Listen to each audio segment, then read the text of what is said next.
कसं काय मंडळी, ठरलं तर मग या मालिकेच्या आजच्या बुधवार 26 मार्चच्या एपिसोडमध्ये आपण पाहू की अर्जुन आणि सायली त्यांच्या रूममध्ये असतात. सायली अर्जुनला म्हणते, काय करायचं या प्रियाचं? आपल्याला त्रास देण्यासाठी तिने घरातील सगळ्यांना जागरण करायला लावलं. पूर्ण आजीला त्रास होतो जागरणाचा हे माहीत असताना सुद्धा तिने तेच केलं. अर्जुन सायलीला समजावून सांगतो, मिसेस सायली टेन्शन नका घेऊ, प्रिया या घरात सगळ्यांना त्रास देण्यासाठीच आली आहे आणि ही गोष्ट आपल्याला माहीत आहे ना. सायली म्हणते, हो ना, पण आता काय करावं तेच कळत नाहीये. आधी म्हणायची की तिचं तुमच्यावर प्रेम आहे, मग आता अश्विन भाऊजींना फसवलं, त्यांच्याशी लग्न केलं तर केलं, पण आता तिने संसार तर नीट करावा ना, सगळं विसरून प्रेम तर जागवावा ना. अर्जुन म्हणतो, प्रेम प्रेम भावना किती सुंदर असते ना, पण ती प्रियाला कधीच नाही कळणार. तुम्ही नका तिचा विचार करू. सायलीला हे पटतं. इकडे प्रिया ही तिच्या रूममध्ये रडण्याचं नाटक करत असते. तेवढ्यात अश्विन तेथे येतो आणि चिडून म्हणतो, या दादाचं काय करावं मला कळतच नाहीये. प्रिया म्हणते, काय करणार आहेस तू? त्या सायलीने सगळं माझ्यावर उलटवलं. अर्जुन तर मला चोरच म्हणाला. मी काय चोरी करायला गेले होते का तेथे? काळजी वाटली म्हणून सगळ्यांना सांगितलं ना, आणि सगळ्यांनी मलाच दोषी ठरवलं. तेव्हा अश्विन म्हणतो, तू काळजी नको करू तन्वी, यानंतर पुन्हा असे कधीही घडणार नाही. तर प्रिया म्हणते, म्हणजे काय करणार आहेस तू? या घरात तुला काडीचीही किंमत नाही. तू आहेस की नाहीस याचाही कोणाला फरक पडत नाही. तू अर्जुनकडे जाशील, वाद घालशील आणि तो वकिली भाषेत तुला गप्प करेल. मग काय करशील तू? हे सगळं ऐकून अश्विनला खूप राग येतो. अश्विन चिडून म्हणतो, खरंय तुझं बोलणं, आता मी काहीही ऐकून घेणार नाही. मी सुद्धा ह्या घरचा मुलगा आहे, या घरावर माझा सुद्धा हक्क आहे. आता मी हे सगळ्यांना दाखवणार. हे ऐकून प्रियाला खूप आनंद होतो. तर इकडे अर्जुन आणि सायली हे सगळे डॉट कनेक्ट करत असतात की आपल्याला पुरावे तर मिळाले आहेत की साक्षी त्या बुटीकमध्ये गेली होती, तिच्याकडूनच ते व्हिजिटिंग कार्ड आश्रमात पडलं, परंतु हा खून साक्षीनेच केलाय हे सिद्ध करायला आणखीन पुरावे लागतील आणि मगच आपल्याला त्यानुसार कोर्टात सगळे पुरावे सिद्ध करावे लागतील, असं अर्जुन सायलीला समजावून सांगतो. दुसऱ्या दिवशी सकाळी प्रिया ही पहाटेच उठते. तिला खूप झोप येत असते, पण ती विचार करते की आपल्याला जे मिळवायचंय त्यासाठी मी किती परफेक्ट सून आहे या नाटकाचे शो रोज सकाळी या घरात लावावेच लागतील. ती झोपेतून उठते आणि बाहेर येऊन रांगोळीवाल्या मुलीला सांगते, रोज सारखी रांगोळी काढायची. ही मुलगी म्हणते, पण मी आता तुमची कामं ऐकते ना, पहाटे येऊन रांगोळी काढते ना, तर माझं पेमेंट करा ना. प्रिया चिडून म्हणते, तुला काय मी पेमेंट बुडून पळून जाणारी वाटले का? सुभेदारांची सून आहे मी, तुला वेळेवर सगळे पैसे मिळतील, आता गुपचूप रांगोळी काढ. असं म्हणून प्रिया ही घरामध्ये येते, आंघोळ करून रेडी होते. त्यानंतर ती किचनमध्ये येऊन पाहते तर सायली नाश्ता बनवत असते. प्रिया चिडून म्हणते, तू येथे काय करतेस? तुझ्या स्वयंपाकाची वेळ अजून झालेली नाहीये. तर सायली तिला म्हणते, तुला यायला उशीर झालाय, जागा मोकळी होती म्हणून मी नाश्ता करायला घेतला, माझ्या अहोंना भूक लागलीये. तर प्रिया चिडून म्हणते, तुझे अहो जास्त वेळ उपाशी राहिले तर काही फरक पडणार नाही. असं म्हणून ती चक्क सायलीला हाताला धरून किचन बाहेर काढते. सायलीला खूप राग येतो आणि ती चिडून म्हणते, हे असं काय करतेस तू? चांगल्या घरच्या सुना असं वागता का? तर प्रिया म्हणते, कसल्या चांगल्या घरच्या सुना, आणि तुला तर या घरची सूनही कोणी मानत नाही, निघ इथून.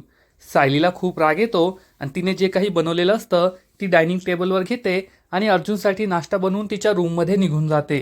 प्रिया ही विमलला म्हणते, विमल आज सगळ्यांसाठी डोसे बनव, मी 5 मिनिटात येते. असं म्हणून ती जाऊ लागते. तर विमल तिला म्हणते, असं कसं तन्वीताई, आता तुम्ही या घरच्या नवीन सून आहात ना, मग नाश्ता तर तुम्हीच करायला हवा, आणि डोसे बनवायला आदल्या दिवशी तयारी करायला लागते, त्या दिवशी नाही बनत. असं म्हणून विमल तेथून निघून जाते. त्यामुळे प्रियाला खूप राग येतो. इकडे किल्लेदारांच्या घरी रविराज हा गावावरून परत येतो. त्याला पाहून सगळ्यांनाच मोठा धक्का बसतो. रविराज हा तन्वी कोठे आहे असं विचारतो. तेव्हा त्याला काय उत्तर द्यावं हे नागराज आणि प्रतिमाला कळतच नाही. रविराज विचारतो, कोठे आहे तन्वी, कॉलेजला गेली आहे का? परंतु लगेचच नागराज हा विषय बदलण्याचा प्रयत्न करतो की दादा तुझं काम झालं का, आता त्या केसमध्ये पुढे काय होईल? तर रविराज चिडून म्हणतो, मी काय विचारतोय आणि तू काय बोलतोयस? तन्वी कोठे आहे? मी नसताना या घरात काय झालंय? प्रतिमाला काय उत्तर द्यावं हेच कळत नाही. ती खूप घाबरलेली असते. अर्जुन त्याच्या रूममध्ये येतो. तर त्याचा जो इन्व्हेस्टिगेशन बोर्ड असतो त्यावर अर्जुन आणि सायलीचे सगळे फोटोग्राफ लावलेले असतात, त्यांच्या लग्नाचे, हनीमूनचे. हे फोटोज पाहून अर्जुन खूप खुश होतो. परंतु तेवढ्यात त्याच्या लक्षात येतं की येथे तर माझा इन्व्हेस्टिगेशन बोर्ड होता, त्यात मी सगळे डॉट्स कनेक्ट केले होते. तो सायलीला विचारतो, मिसेस सायली, इन्व्हेस्टिगेशन बोर्ड कुठे गेला? जर ते तुम्ही काढून ठेवलं असेल तर मला सगळं पुन्हा एकदा करत बसावं लागेल. सायली हसू लागते आणि अर्जुनला दाखवते की या इन्व्हेस्टिगेशन बोर्डच्या मागेच तिने हे कोलाज तयार केलंय.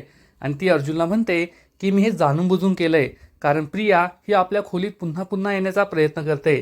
तिने हा कोलाज पाहिला तर तिला संशय येणार नाही आणि आपल्याला हा बोर्ड लपून ठेवायचीही गरज नाही.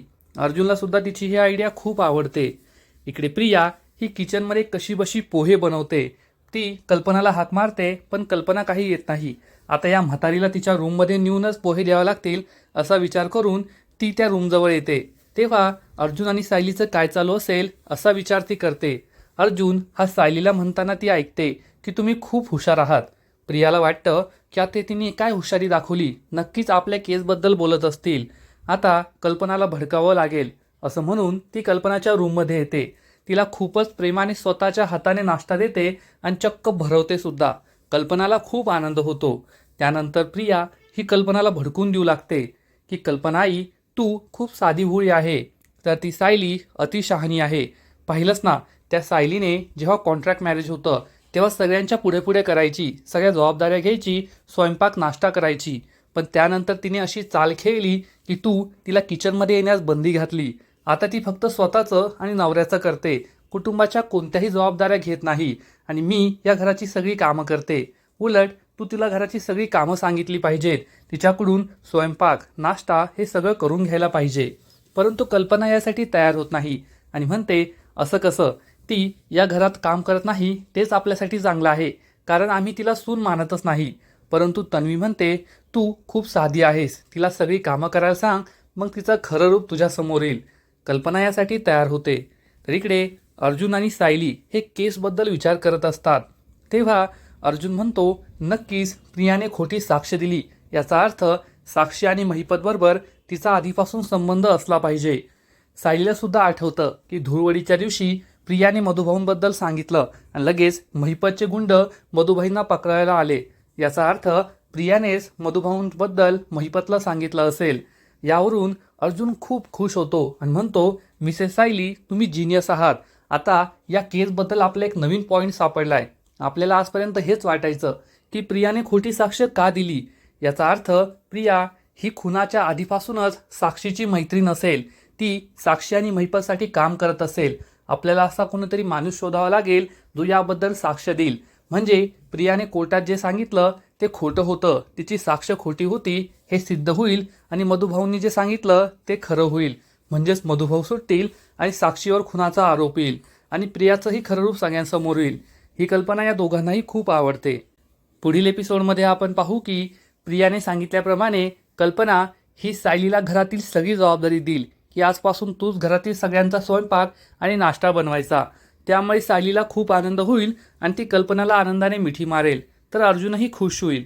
मग आता पुढे काय होणार हे तर कळेलच. परंतु तोपर्यंत ठरलं तर मग या मालिकेचे असेच नवीन नवीन अपडेट्स सर्वात आधी जाणून घेण्यासाठी व्हिडिओला लाईक करा, शेअर करा आणि चॅनलला सबस्क्राईब करायला विसरू नका. खूप खूप धन्यवाद. कसं काय मंडळी?